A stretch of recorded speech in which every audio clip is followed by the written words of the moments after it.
हरे कृष्ण प्रिय भक्तों, आज हम पद्मा एकादशी की व्रत कथा को जानेंगे। पद्मा एकादशी श्री लक्ष्मी जी का परम आह्लादकारी व्रत है। यह भाद्रपद के शुक्ल पक्ष की एकादशी को किया जाता है। इस दिन भगवान विष्णु क्षीर सागर में शेषशय्या पर शयन करते हुए करवट बदलते हैं, इसलिए इसे करवटनी एकादशी भी कहा जाता है। इस दिन लक्ष्मी जी का पूजन करना उत्तम माना जाता है, क्योंकि देवताओं ने अपने राज्य को फिर से पाने के लिए महालक्ष्मी का ही पूजन अर्चना किया था। इसकी कथा इस प्रकार है। युधिष्ठिर ने पूछा, केशव, कृपया यह बताइए कि भाद्रपद मास के शुक्ल पक्ष में जो एकादशी होती है उसका क्या नाम है, उसके कौन देवता हैं और कैसी विधि है। भगवान श्री कृष्ण बोले, राजन, इस विषय में मैं तुम्हें आश्चर्यजनक कथा सुनाता हूँ, जिसे ब्रह्मा जी ने महात्मा नारद से कहा था।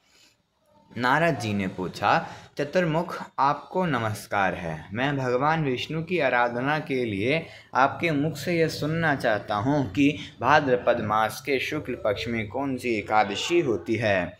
ब्रह्मा जी ने कहा, मुनिश्रेष्ठ, तुमने बहुत उत्तम बात पूछी है। क्यों न हो, वैष्णव जो ठहरे। भादव के शुक्ल पक्ष की एकादशी पद्मा के नाम से विख्यात है। उस दिन भगवान ऋषिकेश की पूजा होती है। यह उत्तम व्रत अवश्य करने योग्य है। सूर्यवंश में मानधाता नामक एक चक्रवर्ती सत्य प्रतिज्ञ और प्रतापी राजर्षि हो गए हैं। वे अपने औरस पुत्र की भांति धर्मपूर्वक प्रजा का पालन किया करते थे। उनके राज्य में अकाल नहीं पड़ता था, मानसिक चिंताएं नहीं सताती थी और व्याधियों का प्रकोप भी नहीं होता था। उनकी प्रजा निर्भय तथा धन धान्य से समृद्ध थी। महाराज के कोष में केवल न्यायोपार्जित धन का ही संग्रह था।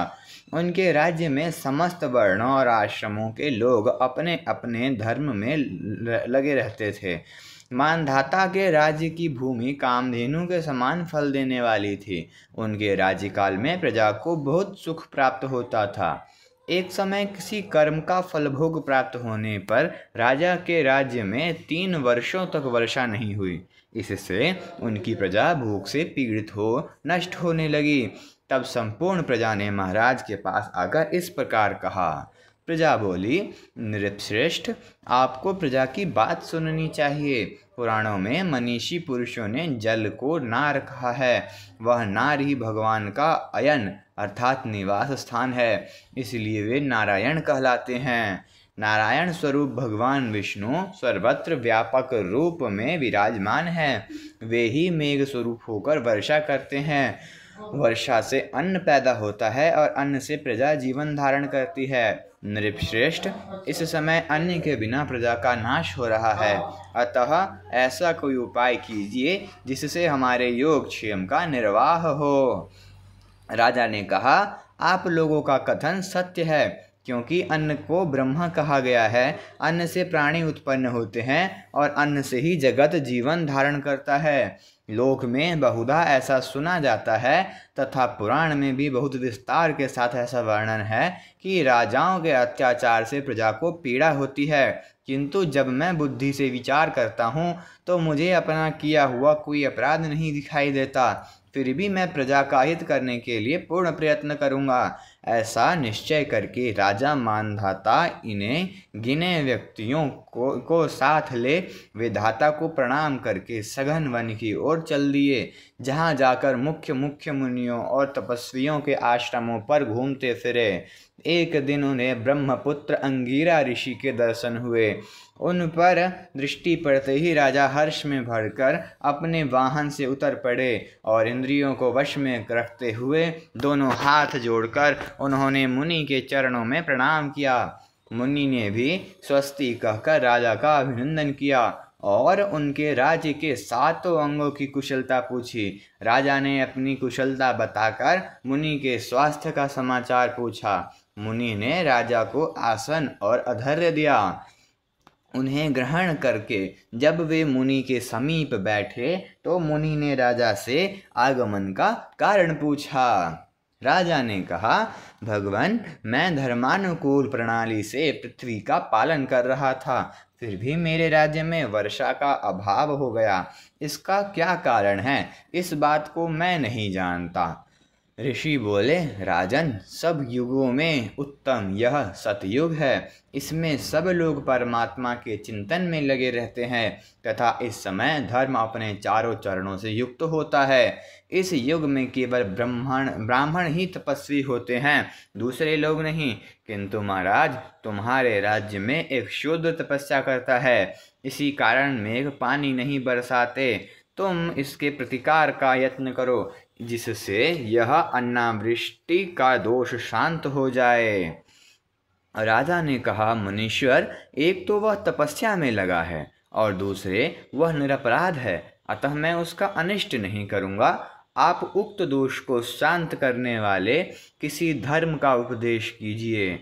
ऋषि बोले, राजन, यदि ऐसी बात है तो एकादशी का व्रत करो। भाद्रपद मास के शुक्ल पक्ष में जो पद्मा नाम से विख्यात एकादशी होती है, उसके व्रत के प्रभाव से निश्चय ही उत्तम वृष्टि होगी।